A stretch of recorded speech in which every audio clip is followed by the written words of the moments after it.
Welcome to The Guru and the Good Dude with Zach Clark, the Good Dude, and Tim Warlow, the Guru. Zach, how are you doing today, my man? Dude, really good, man. Cool to be with you again in studio, quote unquote, shooting the podcast. I've been off for a few weeks where we're recovering from stomach bugs and illnesses over here, and it sounds like it's making the way to the Warlow residence today. The Warlow house is on the radar today. Strep throat just popped up in my 8-year-old, so I am keeping him quarantined on the other side of the house.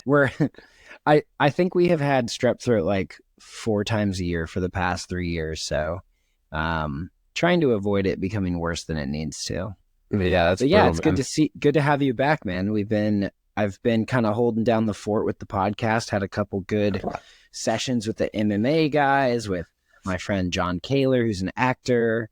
And this episode we just talked about, I think we want to get back to a little bit more about business and talk about what's been going on in the business in our day-to-day life and this year so far. And then start talking about business planning for the next, for 2025, which when you're in the real estate world, 2024 is over pretty much today. There's a slim chance you're going to pick up and close another deal by the end of the year, unless you already have some listings, a cash buyer falls out of the sky. The year is almost over. Although I say that in 2020, I had set a goal, and I think it was to close 15 million. At the time, I didn't really have a team. It was just me. And I said, if I can close 15 million this year, I'm going to get a Tesla. And on New Year's Eve, the wire hit from a closing for that day that pushed me to 15 million. No kidding. And I signed on the dotted line before 2020 started. I'm pretty sure that, in 2019. And the car was delivered like 3 weeks later. So it was one of those moments that I will never forget. I still have that car today, and I love it. That's pretty sweet. I'm on that crunch right now too. I'm sitting very realistically at 9.5 million for this year, and I would love something to drop into my lap to get that last 500,000 and get to 10 this year. Let's do it. Well, there is time and there's not time, so it's a race against the clock. And I think for a lot of agents, it's really just about strategically looking at the pipeline, looking at the buyers who are qualified that have been sitting on the sidelines, or in my case, a lot of the guys who need to just sign some leases or give me my dang rent checks for those leases to get that, get there to the goal that we set. I think the best thing, let's start with this. How was your year so far? You're going to end up at 9.5. Your goal was what, 10? Yeah, 12, I think something like that.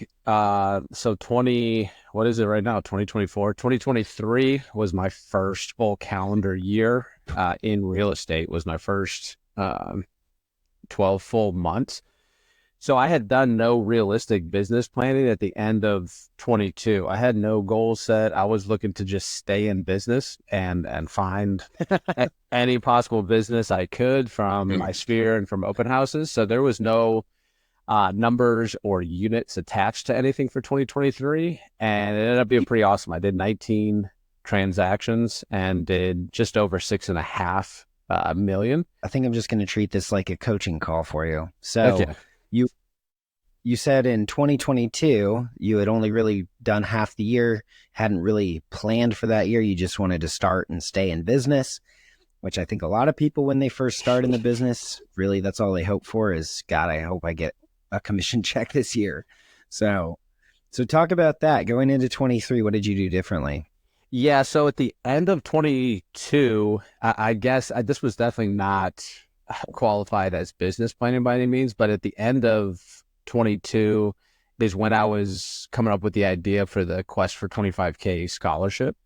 So really the only number I had ever attached to my business was the 50 transactions. We were going to donate $500 for 50 transactions to reach $25,000 in scholarships.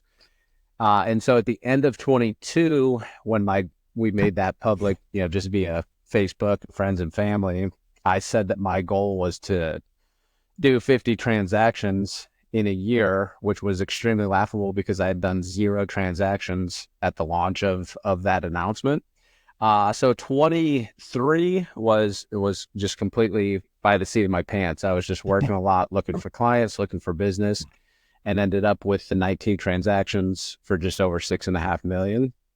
And then even truthfully coming into 24, I set no realistic numbers. I didn't do business plan at the end of 23.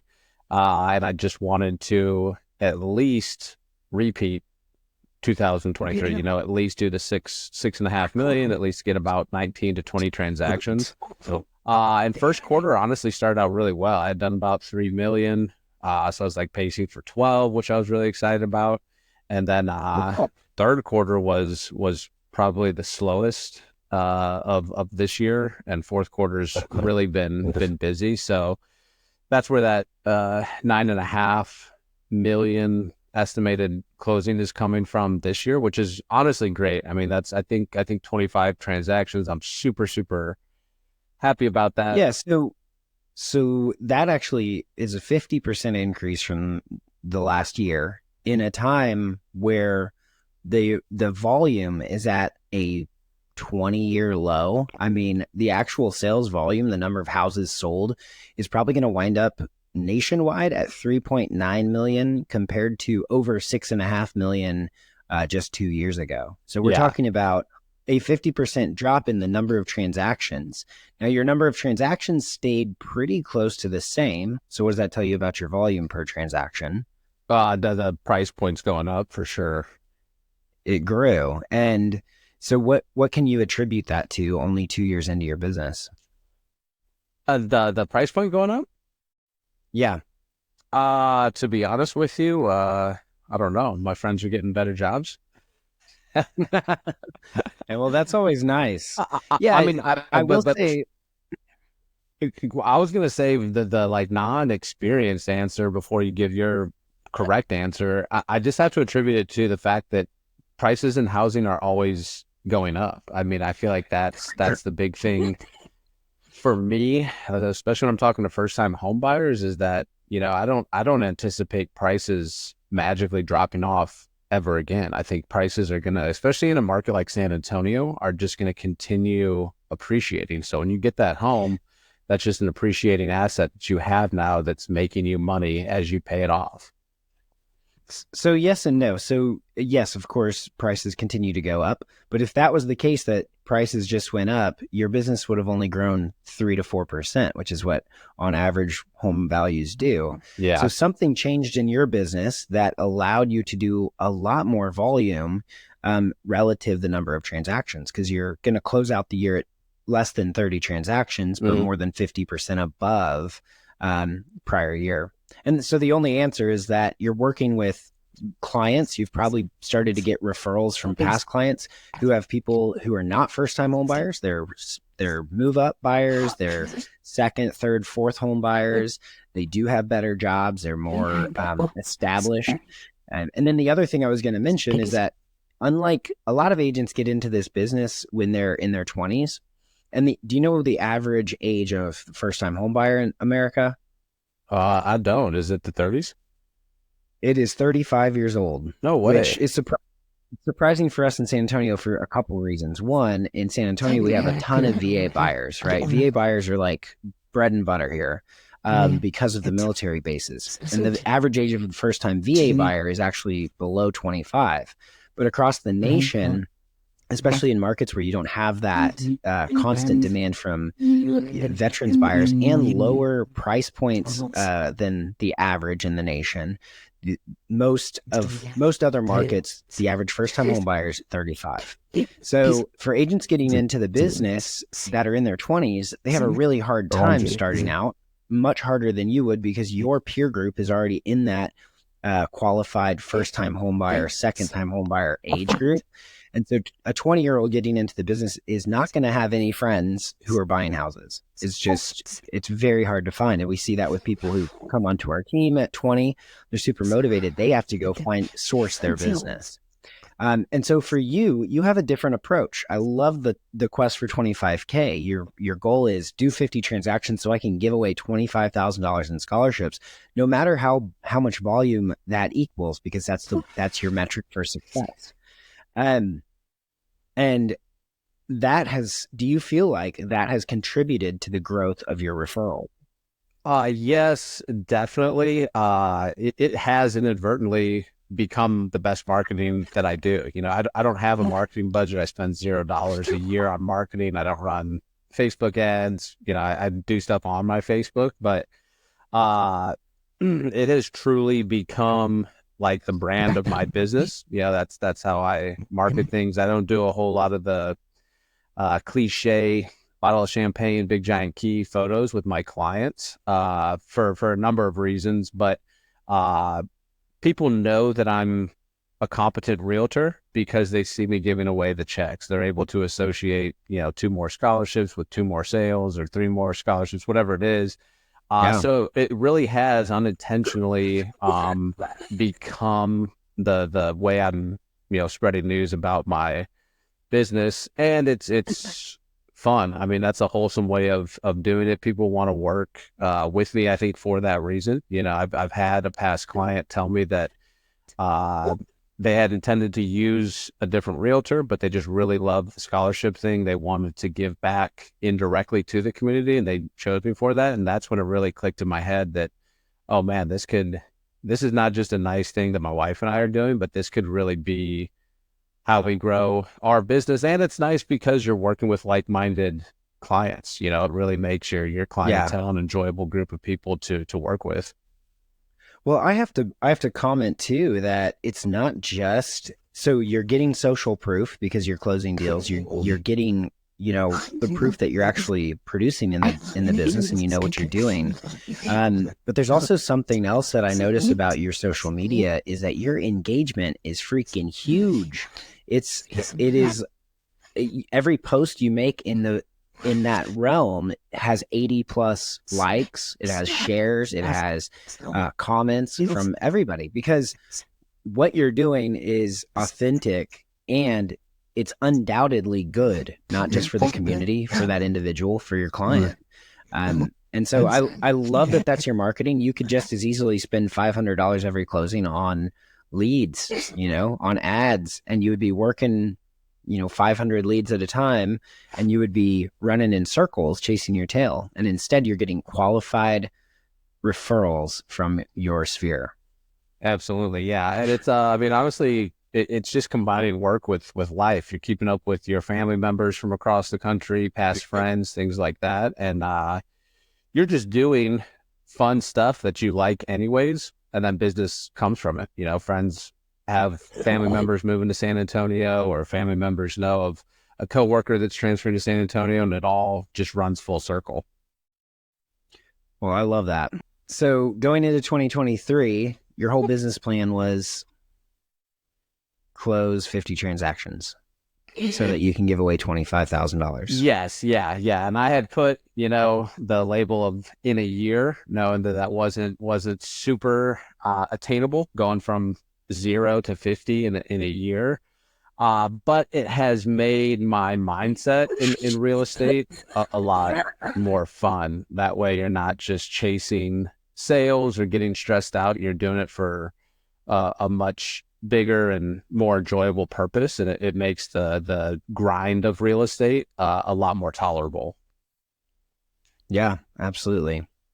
Well then, so did you plan on any other particular metrics in order for you to be consistent in your business and get to that goal? Did you break it down in any way?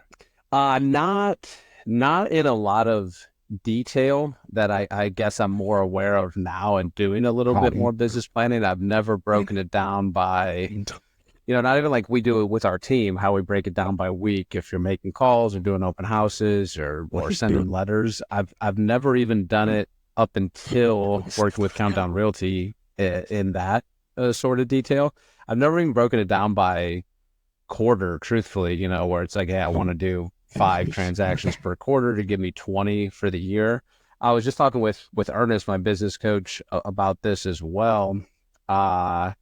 And I don't know where that stems from. I guess I just feel like my teaching background, I set a lot of goals for, my students. If you're getting a 60, by this time next quarter, let's get you to a 70, then by the next quarter, 80 or whatever it was. But for me personally, I was never a goal setting person. It wasn't like I wanted to in 5 years be a counselor and then 5 years after that be a principal. I just always enjoyed stuff that came my way naturally, I guess. So when I got into real estate, that just kind of remained the same. I'm trying to be better about it now, but Ernest will tell you I still suck at it because I just like to work consistently. Even this year is a perfect example. I don't think my work changed a whole lot in second quarter, third quarter, and now coming into fourth quarter. I feel like my work ethic stayed the same in terms of lead gen, working my sphere, transactions. But it just so happened that fourth quarter was the big quarter this year. We'll do about probably 13 transactions just in the fourth quarter. So I'm going to challenge you for a second and use an analogy, because you're a coach, and I know that you're a big basketball guy. Yep. But okay, you're playing basketball. Is there a reason to have a scoreboard? Yes. Does competition exist without a scoreboard? No, it's just for fun, right? Right. Yeah. Point being, if at the half in a game, you don't know what the score is, you don't know whether you're winning, whether you're losing, how close you are to defeating the other team, what is the point, right? And I think I see a lot of agents who are kind of like, have the same mindset as you, is like, well, if I just keep doing this thing, it'll work out. If I just keep the same consistency or the same mantra. But then you look up and you go, well, shit, I haven't closed anything. Like Q3 was bad. You don't know to make an adjustment in terms of the effort. And a lot of people don't know what the switch is that they can turn on in the fourth quarter, right? Like, it's like an athlete. You got to dig deep. You got to change your strategy. It's like, well, we're driving on the right side every single time, and we're not scoring. They've got this big guard. They've got this big post. I can't get past this guy, and we're not scoring points. Let's adjust the strategy. And I think in real estate, it's the same thing. I do this a lot. I look back and say, okay, well, for the last 4 weeks, we've been calling this type of contact, this type of buyer, this type of seller. We've been prospecting this, or we've gone on this number of appointments and we've missed. We're at 50% conversion instead of 75%. What's happening, right? And so you dig in. And I think without understanding that metric of going, what was my input and my output, there's no way to make an adjustment and improve if you wind up behind. And I think for a lot of people, that is, I'm not going to say you're a rookie. I mean, you were a rookie last year, rookie of the year. But a lot of rookies make that mistake of going like, well, I have talent, I have skills. This is what I was able to do in the past. Why do I need to track this? Why do I need to make this weekly plan? Why do I need to do that? I just keep doing what I've been doing. But there's always efficiencies that you can improve, and there's always a good reason to track those metrics so that, say, fourth quarter comes and you go, oh, well, I only did 8 open houses in Q2, so then Q3 was slow. All right. Or I only went on 4 listing appointments in Q2, so Q3 was slow. So let's make that adjustment and back into that number for Q4. What would that do for you if you had that kind of predictability to be able to make that adjustment and predict what's going to happen Q1 of 2025? Yeah, I think in general, my business is now a bit more trackable and then turning it around, making it more predictable for 2025, because I already have a pretty steady pipeline where I can start to pinpoint when things are going to close and how much is already going to close in Q1 of next year. So I can actually sit down and make some reasonable goals and then be able to keep more of a scoreboard going forward with next year. I guess I have a question for you, and it's more so like a lingering fear of mine. Is that well, and even more so like going back to being a rookie, I felt like I stayed really consistent with open houses. Like open houses was my big sticking point, and I did a shit ton of open houses with no immediate success. You know, I probably did 100 open houses before I was able to convert a client. And I guess I see even just in, 2.5 years now of real estate, I see people stick to a plan, let's say open houses for a month, do maybe 8 open houses in a month. If they do them a lot, I feel like people don't do them enough, but then they say, that didn't work out. I'm going to switch over to social media. And they'll stick with social media for a month and then boom. And they do, 5, 6 different things for a month. They don't make any money and then they're literally out of business. They got to go back to their job. So has there ever been something in your past that was like a long game play like my open housing was, where it was like, hey, this is not making me money immediately. It wouldn't be my strategy if I needed a sale tomorrow, but it worked out over time. Yeah. Yeah, and if you talk to experts in the business, especially in the sales side of the business, they're going to tell you the same thing, right? Like, and it's beautiful because it's in Gary Keller's book. The number one way to make a prediction on being successful in this business is the number of people you meet every single week and have conversations about real estate with. Open houses tend to be one of the easiest places to have and start those conversations. What most people do when they start out is that they don't have the skill set to convert, and they go in there cold and they just keep trying and keep trying and keep trying. And they go, well, if I just keep doing this open house, I'm going to keep meeting people. Well, so it's METs plus the conversion, right? The conversation that you have around that and learning that conversation. Door knocking is another one where it's like, a lot of experts will tell you, go door knock, go knock doors, go knock doors, go knock doors. Well, you might live in a community where door knocking makes absolutely no sense. You might live in a community where everybody's at work at certain times, or that's not even the target market that you're going after. Like, so people aren't really strategic about it. In my experience, that thing that I've done that has changed over time. My business started because of Zillow ads, actually. And at the time when I started, Zillow ads were really cheap. I could buy a whole community. I could buy a whole zip code for $400 a month. I would get 100% of the leads for that zip code. And it was a huge one. It was Bandera, Texas. And were they good leads? No, but they were leads nonetheless. And I converted them consistently. The first 15 deals I did in real estate while working a full-time job were all from Zillow leads. Okay, great. So invest back in that. Okay, let's go buy another zip code. Let's go buy another zip code. And I had, I think at one point, like 3 zip codes where I had at least a 50% exposure rate. Well, within about 4 years of doing that, the game changed, right? Like everybody finds that thing, competition increases, the price of that zip code goes up, and all of a sudden you're paying, $2,500 or $3,000 a month to get worse leads and to share them with other agents who were probably doing it better than you, because at the time I didn't know how to run a team. I didn't have a coach. And so I just stopped. Like one day I just said, I'm not doing this anymore. These leads suck and I'm paying too much money for them. I'm going to go get my own account and I'm going to go focus on social media.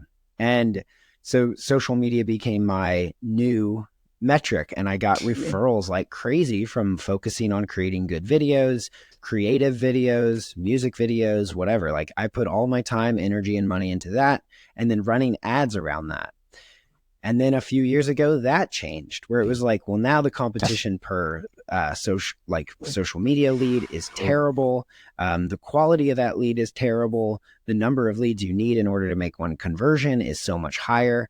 And so consistently throughout my career, the one thing that has never changed is having phone conversations with people, which requires me to make cold calls, right? Like referrals will always be there.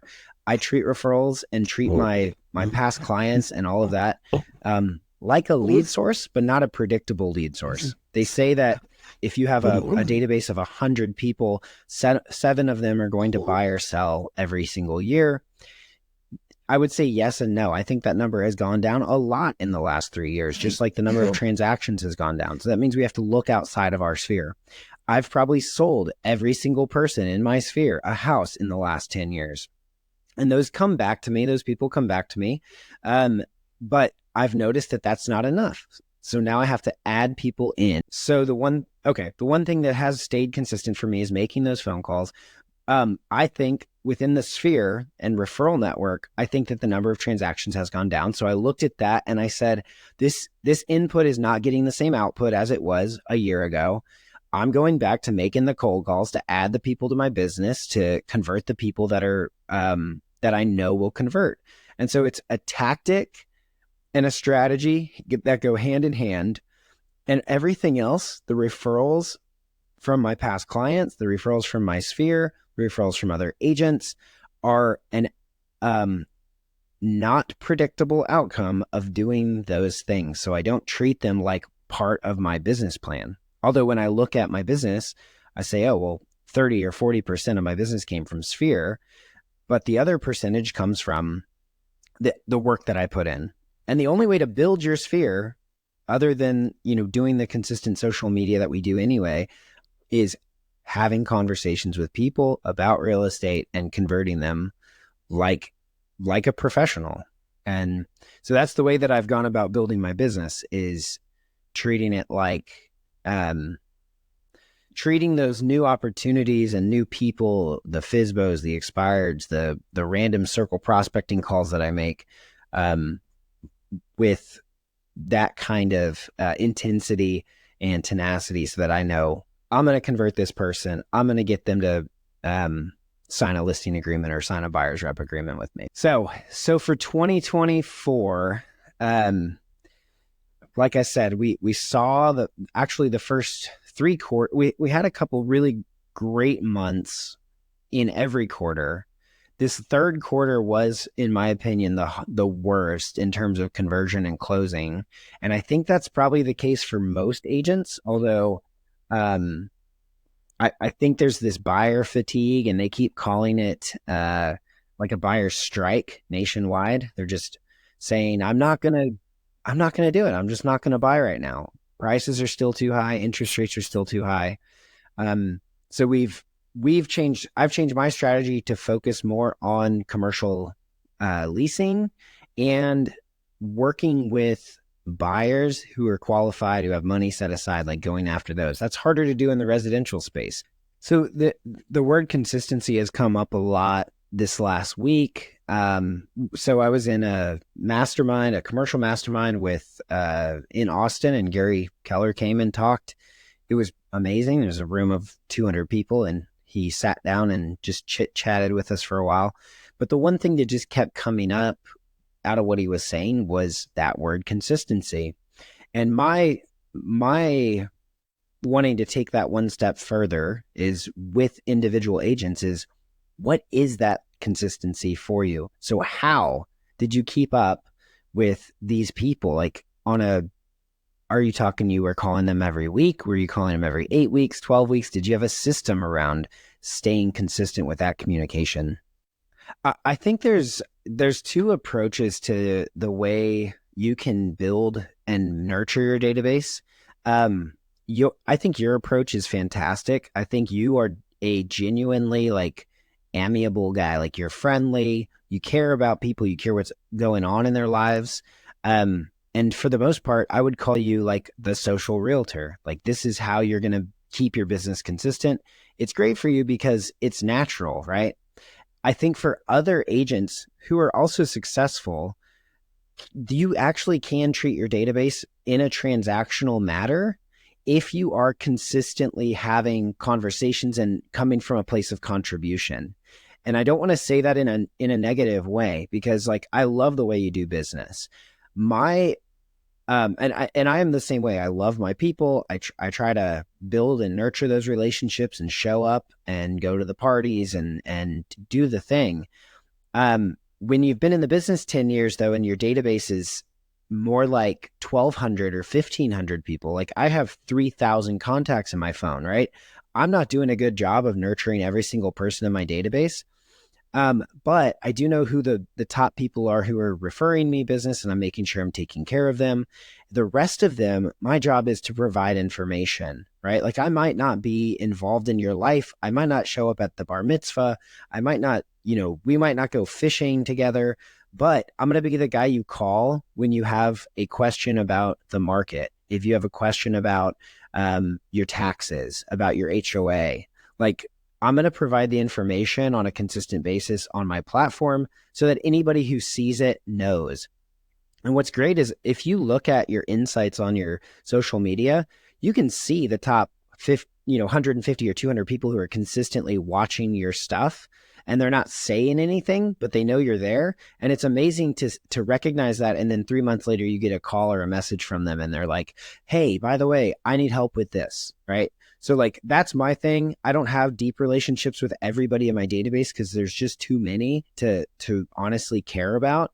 But my job is to nurture that database with information, to provide insight, to talk about what's going on in my life. And I'll share all of that. And at the right time, that person's going to come back to me. As I was saying, like, I do think that's the blessing and the curse of having that big, you said your database is, close to 1,200, 1,500 people. It just continues to grow.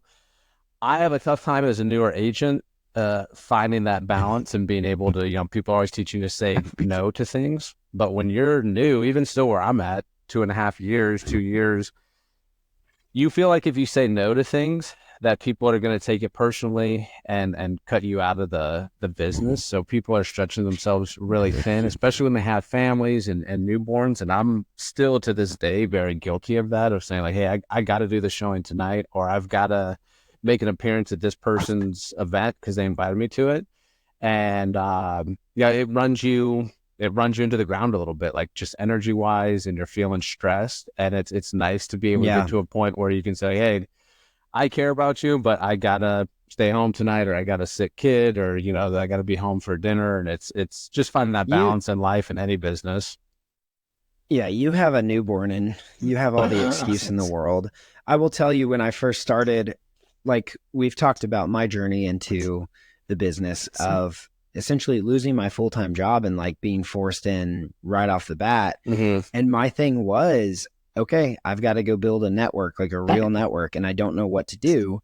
So I just showed up at everything I could. I showed up at the social networking for real estate agents. I showed up at the Chamber of Commerce mixers. I did the Chamber of Commerce, volunteer events. I did the charity golf tournaments. I did the Rotary Club, probably 4 nights a week. I was doing something on top of working.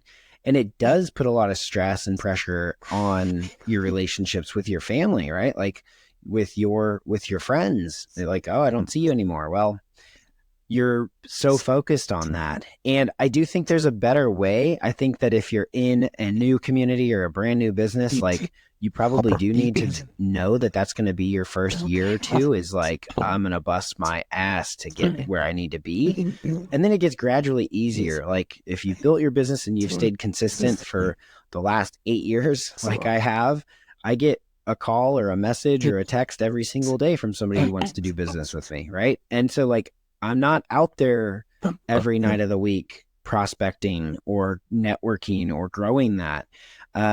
And that's okay. Like I've earned that right. I think you do, when you're starting out in this business, have to earn that right to be like, get those referrals. And like, it does take time. And so there's a part of me that just says like, suck it up, make sure everybody in your life is supportive of what you're doing. Don't miss your family events. Don't, be, my thing was that I was going to be home every single night to put my son to bed. Right. Like I was not going to be out, especially when he was, less than a year old. I was going to be there every single night to make sure I read to him and that I put him to bed. And so that was like my hard line. That was my boundary. And that was tough. I mean, that's a year of being out every night networking till 8 o'clock, but I made sure that I was there. Yeah, so it's tough. But I say that to say, I think set boundaries for yourself within that, but know that you're going to have to do that work. Yeah, it's like the ultimate catch-22, going back to earlier when you're talking about, it really was a great age for me to get into real estate at, 33, 34, 35, because you have peers that are buying houses then. But being 33, 34, 35, having kids for the first time is also the worst time because you are on the go nonstop. So you got to find that really fine groove of balance and just perfect timing sometimes to Yeah. get in at the right Well, time. I will say, like, I am different than a lot of people though, because like right off the bat, I did set really high goals for myself, really high income goals. I wanted to make at least $250,000 every single year, and after that, I wanted to make $500,000 a year, and then the year after that, it was like 700,000. At a certain point, I did realize like how futile that was, because it just contributed to like this rat race kind of ideology that I was trying to escape in the corporate world to begin with. And there's other ways to grow your business that aren't necessarily you working 80 hours a week. So I say all that to say, like, the average person, when they come into the business, what does everybody say they want to make their first year? 6 figures. Everybody says six figures. Yeah. I just want to make 6 figures. I want to make 6 figures. That's fantastic. A lot of people have never made 6 figures in their life. And the bigger your goal, the bigger your systems have to be, the bit more consistent you have to be, the more work you're going to have to put in that first year, because you haven't built the system. And so, like, if you have a really big goal, you're ready to work really hard. If you want $100,000, I've had single commission checks for $100,000. You can do that in one transaction. So, if you build your business the right way, you can do those things that'll get you there a lot faster. But at any rate, how are you going to beat what you did this year, next year? What's your game plan? Great question. I think just get more detailed. Kind of like we've talked throughout this episode. Everything's been flying by the seat of my pants, attribute it to beginner's luck or whatever you want to call it. It just hasn't been super structured because I've never been a super structured person.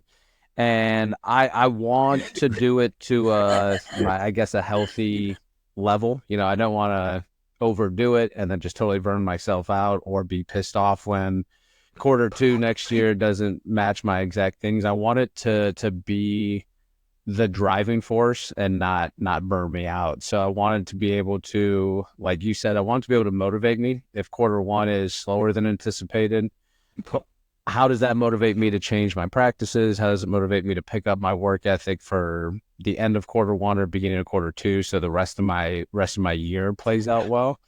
And then truthfully for me, kind of switching gears into what I want to talk about next with you is I want to be able to do that for other people. I want to be able to build, the Countdown Realty team with you and Ari and the agents we have now. And I want to, even through this podcast, I want other people that are in real estate to be able to hear things like this, because it's, even at a great place like, City View office that we're at, this conversation isn't necessarily had super early on in agents' life. I'm 2.5 years in, and this is just kind of the first time I'm getting into this level of detail and understanding these things. And I had no realm of this perspective when I was first starting. And I think that's why there's so much turnover and why people get their licenses, they're fired up, they think they make their own schedule and are going to make 6 figures and have this life-changing experience. And then it just crashes and burn because they don't have the mentorship or the guidance or the correct goal setting in mind. So yeah. I really do want to be able to bring agents onto our team, show them these exact models, show them these systems, and then just help them with their accountability and week by week, quarter by quarter planning. Yeah. Well, and I think that there are a lot of people who struggle. Like, when I go sell a business, the number one thing I look for value is a system. And most people, when they get in, they think that what they have is a system, like, because maybe they're just busy, right? They think that like hosting an open house or searching through MLS for properties, or like whatever they're doing, they think that's a system. And it's not. The system is creating something that's as simple as possible, that is repeatable and predictable. And people don't do that when they start out because it's hard. They don't know what they don't know. Working with me on the team, the first thing I look for is, what does an agent like to do? Who are you? Are you social? Are you good at social media? Are you good at marketing? Are you good at lead conversion? Do you want to be on the phone? Are you better at texting? Do you have a big sphere? Is your dad rich? Right? Like who in your life is going to be buying a house, and how do you know them? And we take that number one source of business that they can create. And if the answer to all those things is no, I have to go back and teach you. Where did you work? Who did you talk to? Let's go find the sphere, find the database. But I like to figure out what people are already naturally gifted at and just push that as a system. Take that one thing. If it's, for me, it was making cold calls. Like I had come from a background and been trained in sales on the phone. I had been taught consultative selling. And I actually then became the sales trainer for consultative selling at my company. So I knew that. I knew how to do that. I adapted that to real estate. I got a list and I just started making the calls, right? Then I realized, okay, for every 100 calls I make, I talk to 10 people. For every 10 conversations I have, I set one appointment. So if this week I want 5 appointments, I make 500 calls. That's a system. But in order to get there, you have to understand what conversion rate should I expect?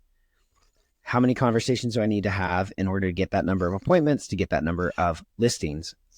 And then after you've done that consistently for 6 months, not switched gears, not gone and done open houses, then go back to social media, then go to the next thing, After you've done that for 6 months and you look back and you go, how much business did I generate? How many assigned listings did I get? Okay, 500 calls a week equates to $50,000. Let's see, what's 50, 4, 6, 240? So we're talking about doing somewhere around 10,000 calls at that point, like 10,000 phone calls, and I made $50,000. So for every phone call I make, every time I pick up the phone, whether they pick up or not, now I know I just made $5. All right. And if I can make 100 calls in an hour, I'm making $500 an hour. If I make 500 calls in a week, then I know that I've made whatever. You do the math. Right. But that's the way that I approach it. And when I realized that, I was like, well, for every hour that I'm not on the phone, I'm losing $500. I'm literally giving it away. And so like that turned everything around, and that made it to where like if I don't make the calls every week, I feel abysmal. Like I didn't work. That's my job. Yeah, so and that's a system. That was a breakthrough for me when I did my first ever coaching call with you. When I joined up with Countdown Realty Team, and you sat down and took me through everything. You're obviously a trained coach. You also have coaches, so you know how it works a lot better than I do. And you're just like continuously asking me questions to the point where like I was getting annoyed. Like, dude, just give me the goddamn answer and quit asking me questions. Like, where's all this going? And that was how you broke it down. Was like, hey, look, I see that 70% of your business comes from your sphere right now, and only 30% is coming from open houses. What if you just stopped doing open houses? Use that time and energy to put back into your sphere and see what it does for your business. And I was pretty hesitant to do that. I thought that was stupid. I thought that was cutting out 30% of my business, because that was I actually think the number of open house closes was less than 30%. But was it? Okay. I will say, I think your business was like maybe 80-20. Okay. And so it came straight down to the 80-20 rule. It's like, well, you put 20% of your effort into your sphere and you put 80% of your effort into your open houses. Like, what? Let's reverse engineer this. But at the time, like that, to a person with my experience level at that time, all it sounds like to me is that 20% of my business is going away. And that scares the shit out of me. Like I can't afford to lose 20% of my business right now. But I quit doing open houses essentially. I think I maybe did a couple more after that. I did 2 open houses this past weekend on our new Almost Park listing, and then another new listing that I have. Was probably the first time I've done open houses in 6 months, maybe a little bit before that. It was sometime before, a few months before Felix was born, and he's 4 months old. So I totally quit doing open houses, and this fourth quarter will literally be my biggest quarter ever in real estate. You know, I'll do about $4 or $5 million just this quarter, and it's like, shit, okay, so I have all this extra family weekend time, and my business grew because I just had one simple conversation with somebody who could look at my data and tell me exactly that. I still would have preferred you just told me the second you saw my data instead of asking me 50 million questions, but I mean, I'll take the result. But you know why, right? Well, I know that there's some teacher lesson in there where you can't just give me the answer. Like I couldn't just give my kids the answers when I was a teacher, but still, as adults, I just want the goddamn answer given to me and I'll go do it. Well, we all do. Yeah. But if I give you the answer, what's the likelihood that you go execute it? You have no accountability to the answer. Right. When I lead, it's the same with sales, actually. Like, I'm glad you've brought this up, because if I just came to you, Zach, and I said, Zach, you need to sell your house. How does that sound? Yeah, there's no way. Nah. Now, what if I said, hey, Zach, what do you love about your house? I love the space, love the office, love the extra rooms. What do you hate about your house? It's a pain in the ass to clean, and the yard takes 2 hours to mow. Have you ever thought about what your dream house would look like? Not really. I've just always bought out of necessity or what matched our needs at the time. Yeah, but if I could show you that the dream house that would solve all the problems in your current house existed, and it was affordable, but it required you to sell your house, would you consider selling your house? Oh, definitely. Yeah. If you showed me some viable options. Yeah. So that's exactly why I can't walk in the door and say, you need to sell your house, Right. you need to fix your business. You have to lead the client there. You have to lead the agent there, whoever you're coaching. And then all of a sudden it becomes your idea. And when you have an idea, you want to execute it. You'll think about it more. You'll want to dream about it. If I just tell you something, you'll get home and you'll be like, God, that guy's an idiot. Or alternatively, if that whole situation goes to hell and I was wrong and your business didn't grow, you would have blamed me entirely. For sure. I would have a scapegoat from the beginning. Yeah. So anyway, this call has been a great example of how we do coaching calls and the way that I approach coaching calls with agents, with my clients, is let's look at the data.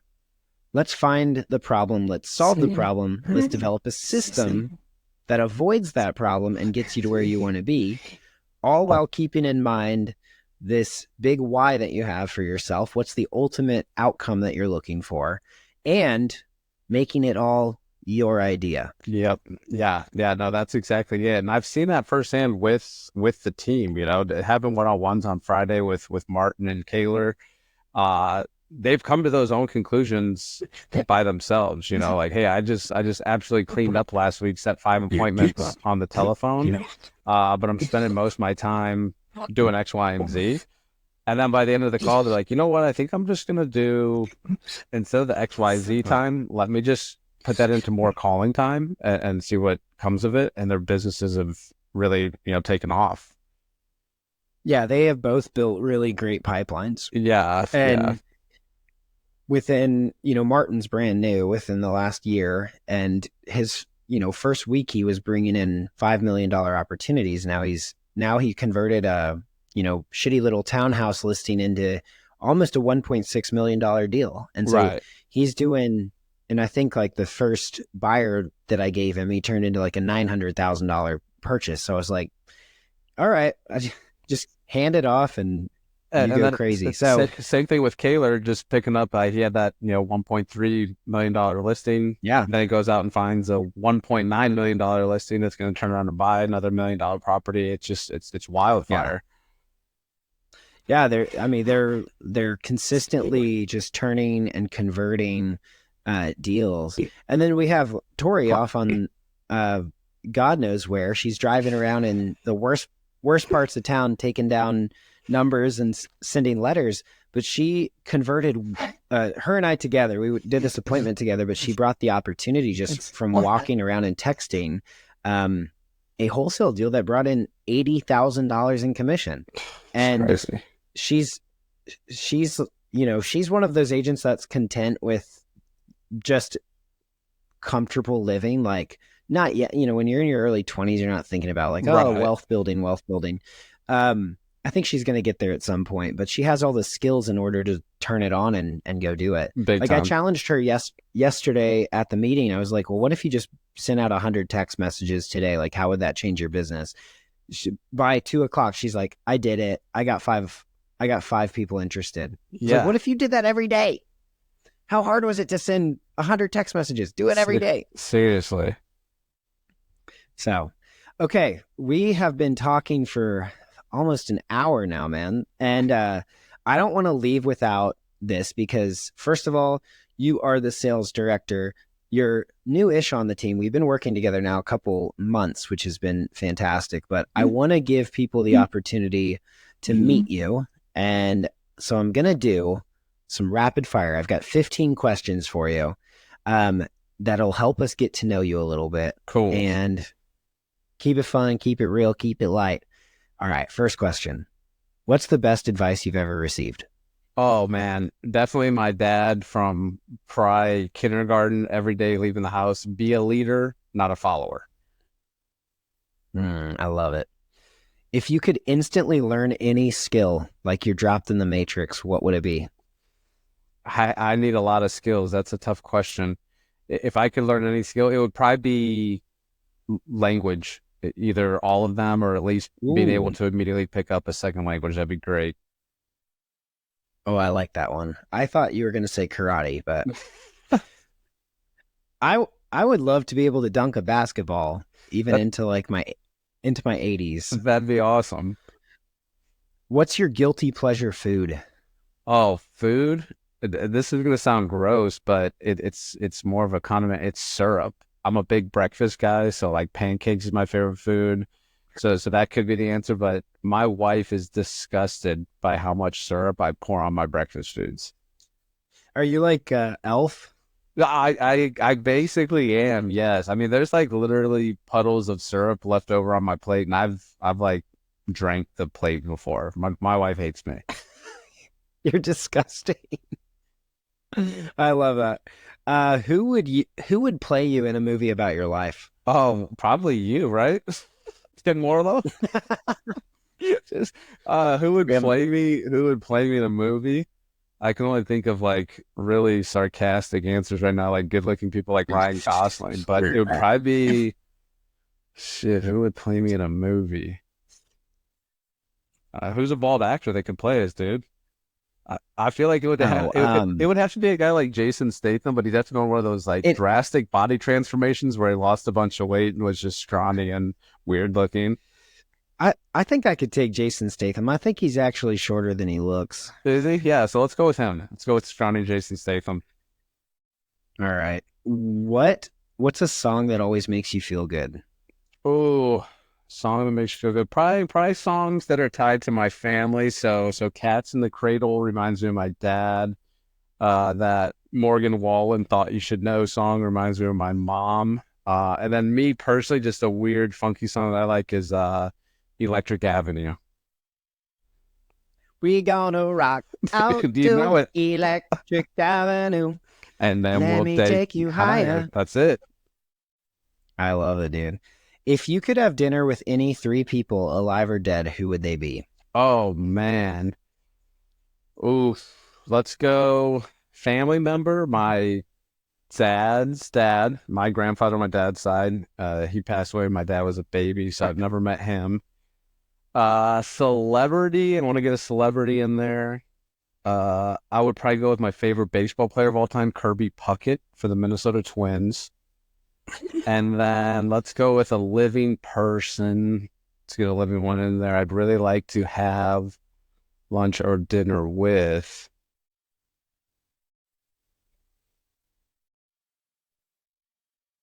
I take that back. You're going with another dead person. I'm going with Stuart Scott from SportsCenter. All right. Oh.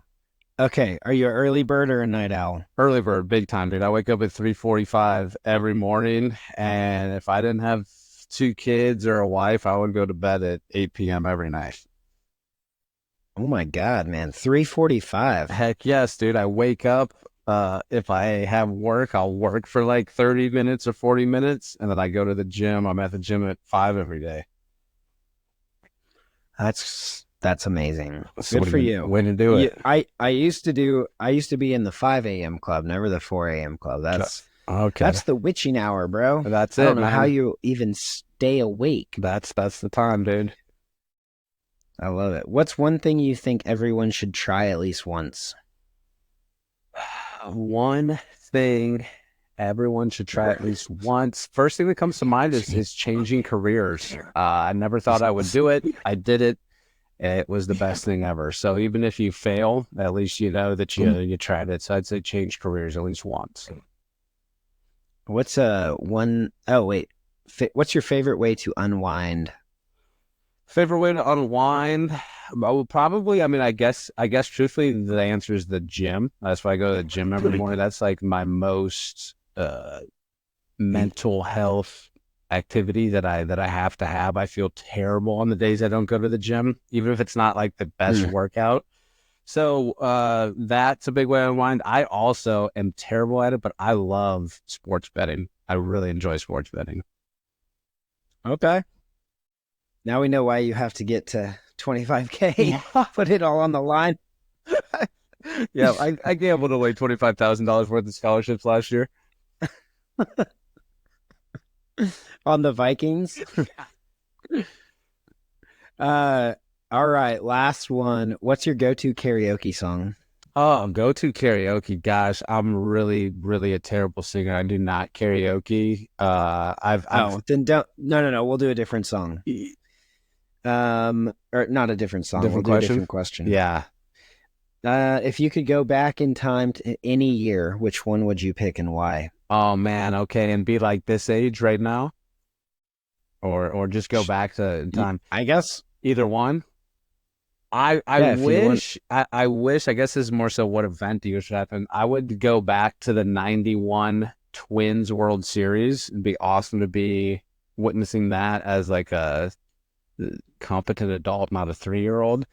Or if I could go back to a year, I would probably say like, man, being like 1998. It was peak 90s, peak childhood. I had such a fun, cool childhood. I would go back to being 10 in a heartbeat. that was a great time. Yeah, it was. Yeah. Well, this has been a fun episode, my man, and as always, it's good to catch up with you. Good to talk shop with you. Good to get to know you better. Who are you betting on this weekend? This weekend I got a 3-game parlay. I need the Eagles, Ravens, and one other team. I think the Bengals. I think those are my Let's 3. go. Yeah. So if I'm not at work Monday, I want big. I'm actually going to Atlanta this weekend. I need to bet on the Cowboys-Falcons game because we'll be there on Sunday. That'll be fun. Yeah. So by the time this podcast comes out, I'll probably be broke by Monday morning. The Cowboys will have taken it all. But yeah, great podcast, man. Good to catch up. I'm looking forward to getting some more good guests in studios, putting out some more good, helpful content for folks, and rolling into 2025 with some big time aspirations. Hell yeah. All right, bro. Have a good week. Bye.